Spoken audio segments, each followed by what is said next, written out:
both Forensics for Dummies and How Done It Forensics, which I did for Writer's Digest books, are kind of comprehensive overviews of the world of forensic science.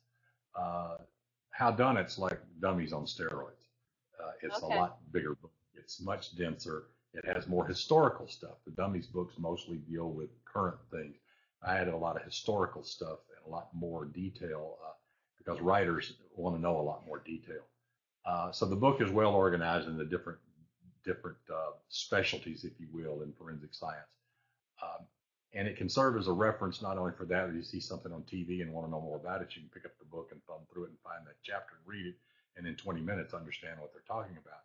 But for Yeah. fiction writers, and I don't think it really matters whether you're writing thrillers or cozies or noir or hardboiled, whatever, you can't ignore forensic science because you will make stupid mistakes. And the general public and the readers out there, and crime fiction readers, of course, are very astute. They know all this stuff. And if you just completely ignore fingerprints and DNA and tire tracks and things like this, they're going to say, oh, wait a minute, I don't buy this anymore.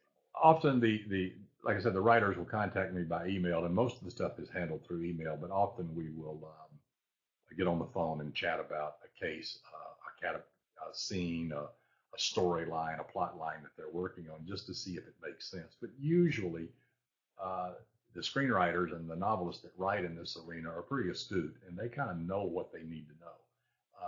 And they will send me a series of questions about, does this make sense? How would this happen? How would I uncover this once it's done? Things like that. And then we'll go back and forth until they're happy with their story. Well, I still practice a couple of days a week, so I'm still doing both. But Yeah. I grew up in the South, and you have to be able to tell a story in the South or they won't feed you. They'll just put you behind the bar and let you die quietly. I could always tell a story. Everybody in my family could tell a story. Everybody I know could tell a story growing up. Some better than others, but everybody could tell a story. But I always wanted to write. I always had a great respect for books, not just textbooks, but novels. And but I didn't know if I could.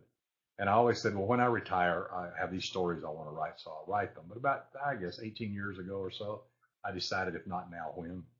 So I took some night classes at the University of California, Irvine, which, interestingly enough, is a program that T. Jefferson Parker came out of. That's where he got his training as a writer.